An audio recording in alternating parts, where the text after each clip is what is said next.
రోజు మేము అక్కడికి కాళేశ్వరం పోదామని అడుగుతున్నాము. మేము ఆహ్వానించడంలో ఉన్న తప్పేముంది అధ్యక్ష?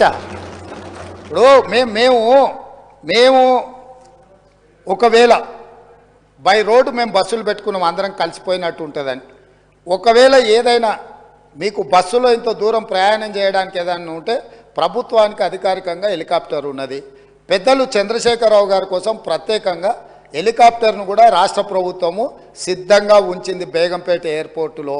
కాబట్టి దయచేసి దీన్ని వివాదాలకు తావియకుండా మనందరం ఒక్క మాట మీద ఉండి కూలిపోయిన మేడిగడ్డ గురించి పేలిపోయిన వాళ్ళు కూలిపోయింది సార్.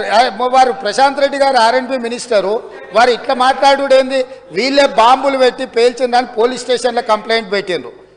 బాంబులు పెట్టి పేలిస్తే సింపుల్ లాజిక్ అధ్యక్ష, ఏదైనా బాంబులు పెట్టి పేలిస్తే శకలాలు గాల్లోకి ఎగురుతాయి అధ్యక్ష, భూమిలోకి పోవు. ఇది ఆళ్ళు రాసే అబ్బాయికైనా అర్థమైంది. బాంబులు పెట్టి పేలిస్తే గాల్లోకి ఎగురుతుంది అధ్యక్ష, భూమిలో కుంగదు.